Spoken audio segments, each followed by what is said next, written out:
Martina, the 20th anniversary of the IRA ceasefire in the north was there at the weekend, and of course the story has now been written, I suppose, by the winners, and the winners seem to be politically anyway, at any rate, Sinn Féin.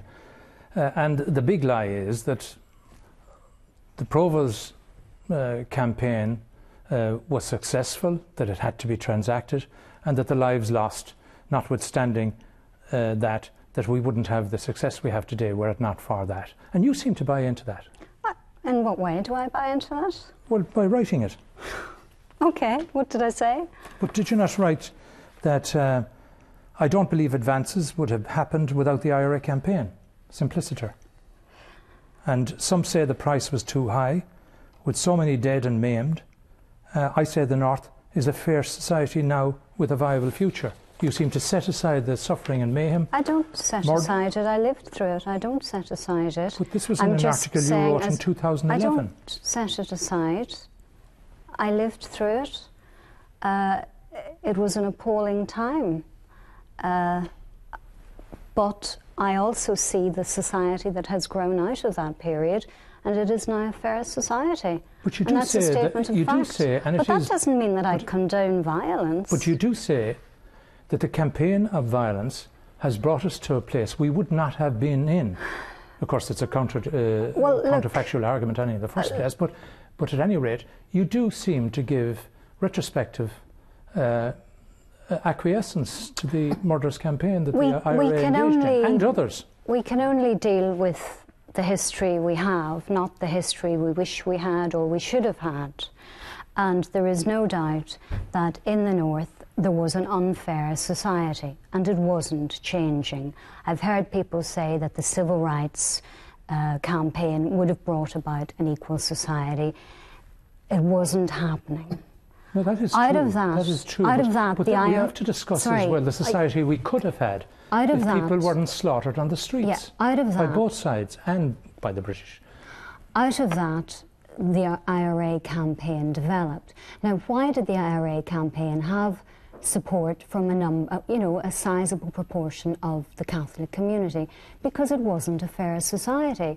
People would not. Disputing that. But do you stand over that statement that you made? I nearly fell out of my skin when I read it in the Irish Independent. I'd love to answer. Why wouldn't Martina stand over? This is about context, which you are deliberately leaving out to try and create another emotive argument about people either supporting or not supporting violence. It is an emotive thing to kill people on the streets. I'll give you the exact parallel. We've had this discussion in recent times about John Redmond and the constitutional nationalism, what it would have achieved if the IRA hadn't intervened and complicated things and started slaughtering people.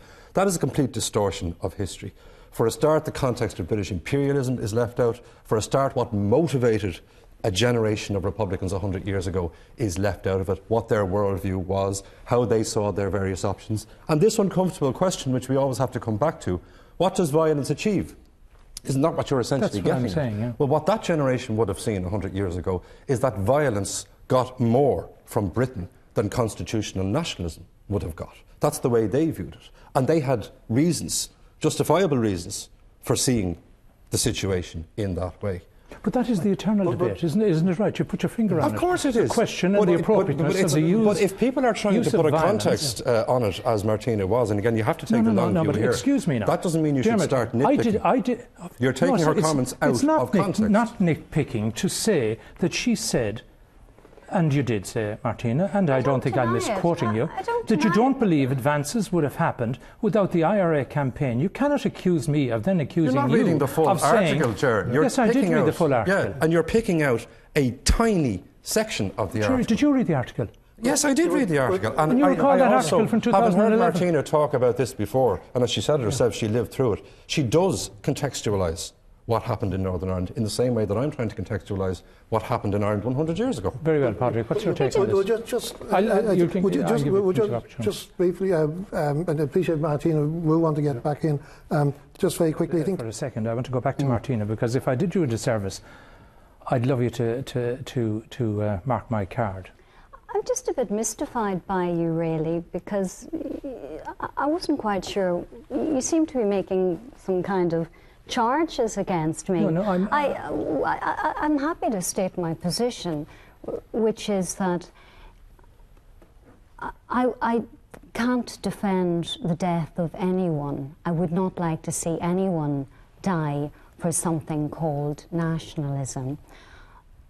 But equally, when I look at the north of Ireland and I think of what the society was like when I was a very small girl, when my father couldn't get a job, and even when I was a young woman applying for jobs and being told, no, surely, Miss Devlin, socially and culturally you'd be more at home in Dublin. That was not a fair society. And because of that, violence got traction. And do you think it was inevitable? I don't defend it. I'm saying it was a reality. I don't know that it was inevitable. I just know that it's the way it happened. Do you think also, Martina, that people needed to be from the north to understand the visceral issues involved there? No, not really. I think that my fellow guests have shown an understanding of it, and I appear to be the only one from the north here, and unless anyone's hiding a secret upbringing. But what I would say is that yes, it occurs to. I've thought about it very hard, and I genuinely believe that the society would not have developed in a fair way as it has now if it had not been for the IRA campaign. And I wish I could come. I wish I could come to a different. Cruel, harsh comment. It's not cruel. But you're saying society would not have developed to where it is today if it were not for that campaign. It's not cruel. It's a reality. How can you say that? I think that the British came to the negotiating table because of that campaign. The IRA were in tatters. They were riddled with spies. They knew they couldn't win, and they reached out to Irish America and a nationalist community. I'm telling you what I believe. I believe that because of the IRA campaign, the British came to the negotiating table. I'm sorry, but I feel compelled to challenge it. Dermot, last word. There was a reason why Britain felt that it would negotiate with the IRA. Even when publicly it was saying it wasn't going to negotiate with the IRA. So you can debate that, of course. But no, Ger, the point here is that historians are not in the business of justification. Yeah.